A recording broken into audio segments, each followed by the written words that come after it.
數碼化浪潮下，金融業嘅客戶交易、核心系統同敏感數據必須保持穩定安全。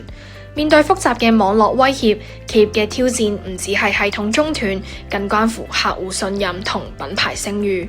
早前，中信國際電信 CPC 舉辦咗一場客戶交流活動，聚焦企業點樣鞏固韌性基建嘅同時，建立有效全天候威脅監測同快速應變能力。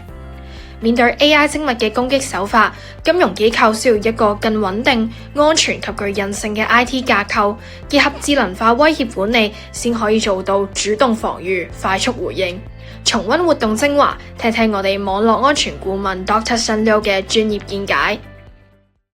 通常好多客面對唔同嘅嗰個 attack 嘅 vector 啦，咁我哋見到其實如果係對 finance 嚟講嘅話，大家一定係知道大家最值錢嘅係咩嘢咧？就係自己個 core 嘅 banking trading system 啦。面對我哋 SOC 嘅 challenge 喺邊度咧？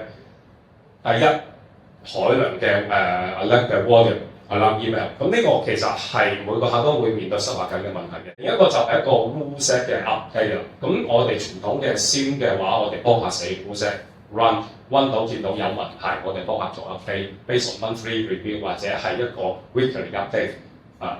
咁但係而家 AI 嘅風勢就太快，我哋要跟上咗 AI 嘅嗰個攻擊人哋嘅速度。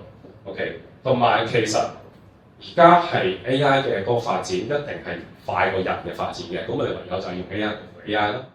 客戶可能 set 到一個標準嘅 SOC 服務，但係我哋後面係用 AI 去快速咁應對我哋唔同嘅攻擊嘅可能性。係啦，咁同埋一個improve 嗰個 security 嘅 operation 嘅 efficiency。但係有咗 AI 加持嘅話，我一個人可以做更加多嘅精力去應對客戶嘅真正挑戰，將佢平時做 threat hunting 啊、做日誌搜索嗰啲時間減省落嚟，其實對於個客嘅嗰個service quality更加好。